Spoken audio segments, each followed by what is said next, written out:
Welcome to the Catalyst Show. I am your host for today, and my name is Faith Shaibu. I have with me in the studio KJK, and today we're going to be discussing a very important topic known as developing a growth mindset. You're welcome to the studio, sir. We're so glad to have you in our midst. My pleasure. Thank you for having me. So KJK is the founder of the Real Platform. He's also a public speaker and also an author. So, sir, my first question to you is, what is a growth mindset, and how do we divide from a fixed mindset? All right. Yeah. So I want to say a very big thank you for having me at the Catalyst Show today. I appreciate everyone also behind the camera. This is an initiative that is worth encouraging. So back to your question, what is growth mindset? I would say that growth is progressive. Okay. When you see someone who is not progressive, then such person is not experiencing what we call growth. And this is what I mean. Let's assume I have in my hands the seed of a mango. That's a seed. And then I plant it in the soil. Biology teaches us, or agric teaches us, that there are stages of growth, even plant growth, even human growth, right? So a growth mindset should be progressive. A growth mindset should be teachable. A growth mindset should be open for more. Meanwhile, when you see someone with a fixed mindset, right? Yeah. With a fixed mindset is innate. A fixed mindset is, this is how we have been doing it. This is how I will do it, and this is how I will continue to do it, because this is how I know how to do it. Now, a growth mindset is not saying that. A growth mindset is opened. A growth mindset is ready to switch at any time when the demand is requested from such mindset. And how do I mean by switch? Someone said that the definition of insanity is doing the same thing over and over and over and expecting a different result. A growth mindset is ready for change per time. A fixed mindset is not ready for change. And when change is presented to a fixed mind or someone with a fixed mindset, that's when you begin to see rebelliousness. You see someone who is rebellion. You see someone who is pushy, and maybe the person is not even rebellion. Probably the person just be like withdrawn, and not ready to take on those steps that would help him or her grow and become a better person. So growth mindset is what I would encourage everyone should have. I'm referring to our audience, than to have a fixed mindset. I'm sure we're going to talk a little bit more on that progressively in this show, right? Yeah, I love the part where you said that a fixed mindset is so rigid and then it's not able to change. But then when you look at the growth mindset, you see the flexibility of a growth mindset trying to be progressive and trying to be teachable. So, sir, I would like you to share a personal story with us, how you were able to transform your life because of a growth mindset and the impact that that particular mindset have on your life and also your career. I have a lot, but then to help our audience, our target audience, one of the things that has helped me a lot, as one who I would say I have a growth mindset, because I've seen myself transit from one sphere of influence to another, even career-wise, from one career to the other and all of that. Personally, what I'll say is that I have been a student of people, which is biographies, autobiographies. And I've also been a student of paper. Paper means reading of a lot of books. So those two things are very important to a man or a woman who has a growth mindset. People, paper. You have to understand, and that's what I understood at a very young age, that people are important. Understand where people are coming from, where they are, and why they are where they are.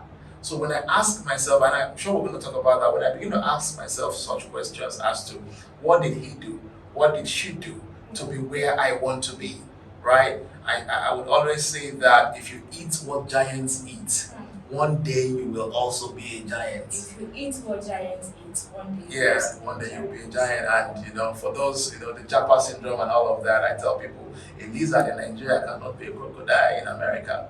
You have to be conscious of your intake, what you soak in.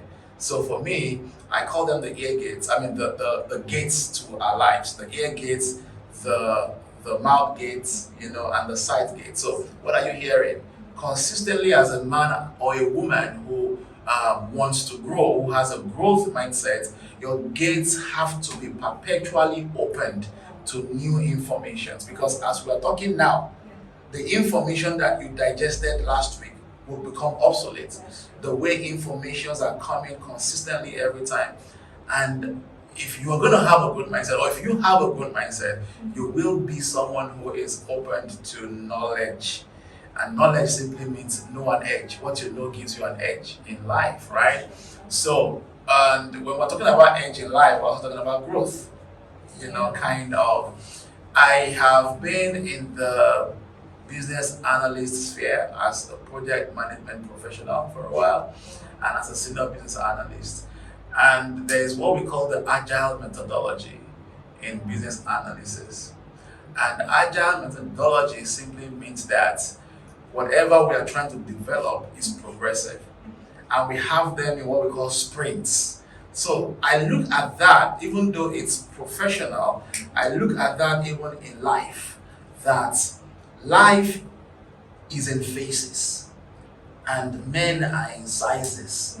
So if you have a growth mindset, or if you will have a growth mindset, you need to understand that our lives are in sprints. And there are times, Faith, that we get to a particular sprint and the stakeholder would be like, no, I have a different thought about this product. How about if we take out this requirement, that requirement, and how about if we bring in this requirement and that requirement? He's talking to me as a senior business analyst because I really want to communicate that with the developers, right? Now, in this context, we have a stakeholder, and that's God. So there are times in our life that we need to make certain changes, certain shifts, certain turns, certain bends. A fixed mindset, we question everything and anything that comes from either God, mentorship, what they are reading from books, that's even if they read one anyway. And the one with a growth mindset understands that I need to stay open, knowing that my life are in sprints. And we always say that we pray that we don't have a better yesterday, right? But then the truth of the matter is this: people will always have their yesterdays repeated if they are not opened to what the stakeholder is saying per time and in what sprint, meaning in what phase of life. So that's and for me, bringing this back home to the question that you asked, that's how I live my life. That's the example that I have. That at every point in time, I am opened. I read a lot.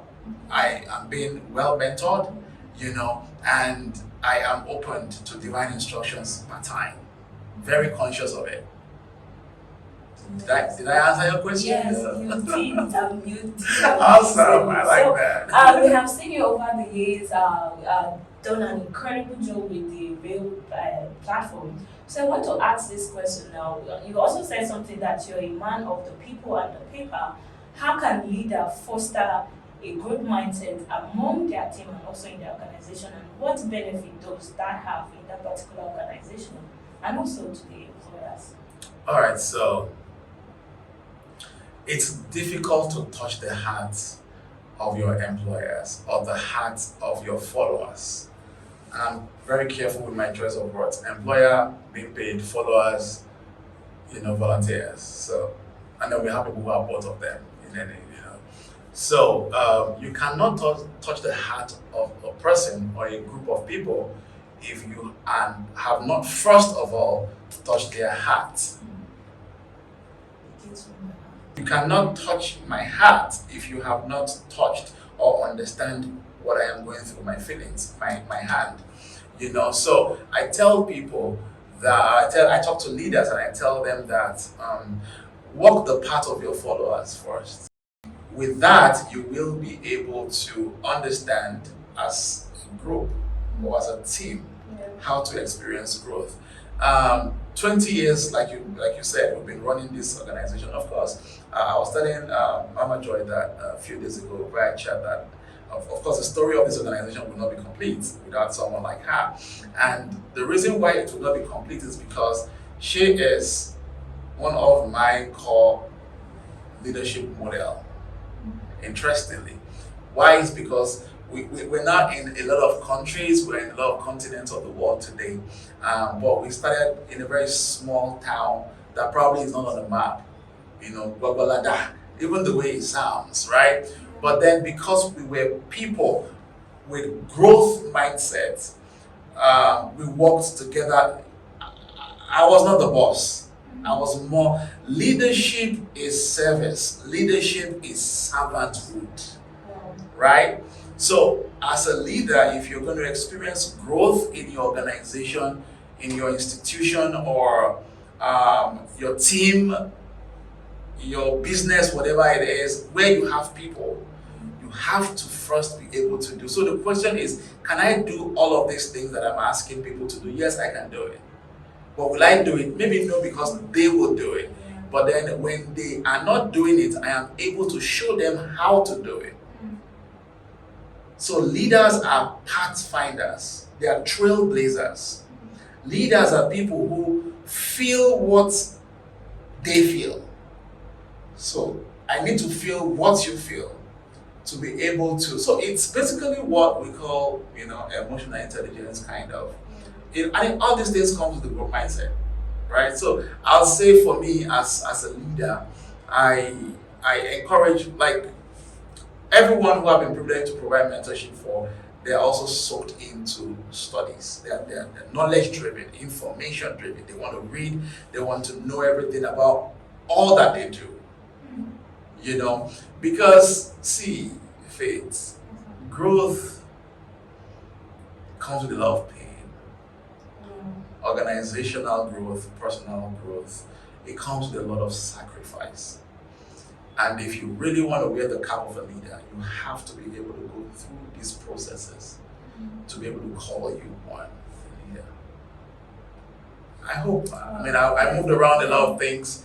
I said a lot, and I hope I answered your question. Yeah, growth comes with a lot of pain, and that really got to me. Now, what questions can a listener ask themselves to currently assess their mindset right now? And then what are those practical steps that they can take in order to develop the growth mindset? There are lots of practical steps that they can take, but then I'll pick on a few, maybe 2 or 3. But then I would also say that the questions that you can ask yourself, a few of them too, and I would use myself as an example. Now, it's all about, this is where I am, this is where I want to be. Yeah. So the first thing is, do you even know where you want to be? Before you even start asking questions, what's your mental picture of your future? Do you have it? Do you have it? Not just do you have it in your mind, do you have the picture physically? Maybe on your phone, on your laptop, on your mirror, somewhere in your room, on your fridge, and all of that. Do you have a mental picture that probably has been translated into a physical picture of the future that you, who are the kind of people that are doing the things you want to do in the next 10 years, 15 years, 20 years? How do they talk? How do they dress? How do they comport themselves? What do they eat? What do they drink? That's how crazy I can be. What books do they read? What magazines are they subscribed to? And all of those. So now this is where I am, this is where I want to be. How do I bridge the gap? So for me, I see that as my personal assignment in life. That's my call. Helping people bridge between where they are and their desired future. So all the tools, the ingredients, the capsules, the push, the inspiration, the motivation, whatever they need to bridge that gap, try to provide it for them. But then I'm asking myself, what do I need to do? So it's not just about asking questions. I would always say some of my folks have heard me say that several times, that the answers you are looking for are in the questions you have not asked. Good. And those questions can be very stupid at times. Like you literally ask yourself and you are laughing at yourself, that did I just ask myself that question? So it doesn't have to be sophisticated. What do I need to do to have a bachelor's degree?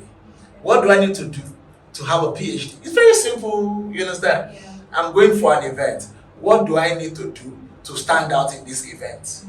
Okay, I need to wear a nice shoe. They all look down. Okay, I need to wear a good smile. They all look at my face. Okay, so I need to smell nice. They all perceive. Very basic questions, right? You know. So, what do I need to do? How do I need to do it? You need to know the how to. And the last question I'm going to say that you need to ask is the biggest of them all. But then, what do I need to do? How do I need to do it? Who do I need to talk to? Who do I need to meet? Who do I need to relate with? Who do I need to consult with? A lot of people are not asking the right questions in the right room. You're probably asking the right question in the wrong room. Or you are asking the wrong question in the right room. Wow. So I ask people, when you find yourself in an elevator with the likes of, let's say, Tony Lumelo, for example, we call it an elevator pitch. What are you going to say between the first and the 10th floor? And you're in the room, the elevator, just you and him. He presses 8, you press 8. What are you going to say? So we need to be prepared for such. You know, there was someone that called me some few weeks ago. You know, if I mention his name, everybody knows him. He was called, Kuli, I heard, KJK, he said, KJK, I heard you've been trying to reach me and all of that. I said, yes, I've been trying to reach you for over 10 years. Yeah. And then he said, okay, I called you myself now. Because my name has been mentioned to him in different places. So he got my number, and then I sent him a message. He's found out that it was me. He called, and then they asked, what do you want? So, what do you want? So, I mean, I guess this is for probably the 2.0 folks and all of that, the Gen Zs, the millennials and all of that. We need to be ready. So that's it. The Boy Scout motto, be ready. Every time. Be ready with the right questions. Be ready. And then the last is, why do I want to be where I want to be? Why do I want to achieve this? Why do you want to have money? Why do you want to travel around the world? Why? What's the why? What's your why? Very important. Because it's your why that would attract all that you want. You get that? So, what, how, why, when, why? Amazing. Now, talking about, because while you were speaking, you talked about, okay, going here and then knowing where you want to go. Now, assessing this question in the nearest future, we see that technology is advancing with the advance of also AI. Where do we see this growth mindset in the nearest future? Yeah, so AI, I always tell people, I'm in the cybersecurity space. You understand? Not just in the cybersecurity space, in the information system security space. And I'm not a rookie there. You know, I mean, when you're a project manager in the cybersecurity space, where I come from, that's big. So, AI is not replacing anybody. Contrary to what a lot of people say, AI is not replacing anybody. But you know that AI is replacing people. Now, get it? Not replacing anybody, but it's replacing people. Some group of people will be replaced, and these are people that have chosen not to scale up. I call it upskilling.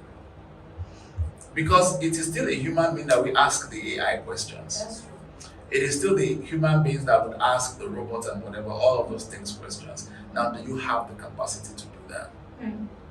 You have the capacity to do that.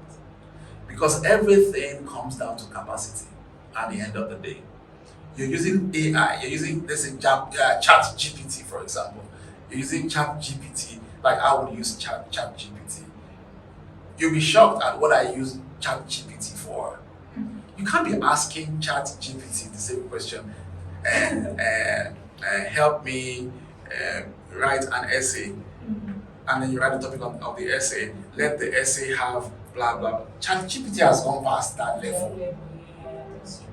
Do you understand? Yes, And there are several other, AI tools and all of that. But believe me, guys, AI, IT, and all of those things would really help growth in life. That's the truth. It's helped me a lot. It has simplified a lot of things for me. I have folks who are into developing, they're developers, right? They're into developing cybersecurity, information system, and all of those things. And we're having a conversation with a friend of mine who also came from the US for the conference I came for. And we're talking about developers, coding, and all of that. Now, you can use AI to build codes, right? Now, what kind of questions would you be asking AI to give to you to generate those codes that would not be seen, known, and identified, even by another AI? Do you understand? So this is what we are talking about, that you have to be a consistent learner. A growth mindset person. If there's anything I have said on this show today, Faith, is this: stay teachable.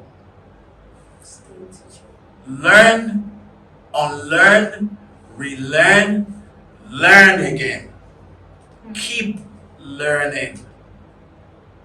That's the last question, right? Yeah, that's it. Awesome. So let me wrap it up this way. Yeah. So, several years ago, actually in the year 2000, that's like 24 years ago, I was still a very, very young person.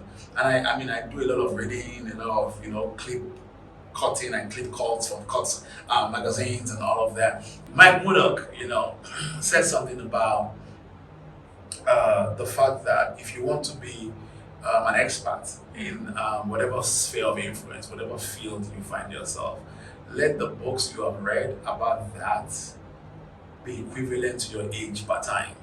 Wow. Minimum. So, if you want to be an expert in relationship, for example, and you are 25, you should have not just read 25 books on relationship, but also have soaked it in. Such that when I was having a conversation with someone last night, and we were talking about a few things, preachers, teachers, taking topics and all that from books and all that. I said, I got to a point some few years ago where I'm listening to a teacher and I'm like, okay, speak on, that's John Maxwell. All right, go ahead. That's, you know what I'm saying? Yes. So get to that point where you are an expert, progressive expert. So if you're 40, and that means the older you get, the more you keep. So there's no end to learning. You keep learning, and the much of earning is in the much of learning. Do you understand? The much of earning is in the much of learning, and it's not what you know that counts, but what you do with what you know. That's true. If you read 1,000 books.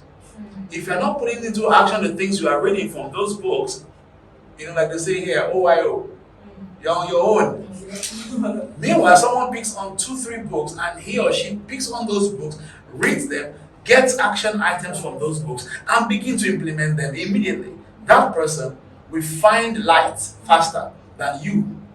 That all you do is just eat and eat and eat. Now, I'm not saying eat and eat is not good. That's what I did many years ago in my life. I was just eating. Now, you squeeze me, it comes out. They are two different things, right?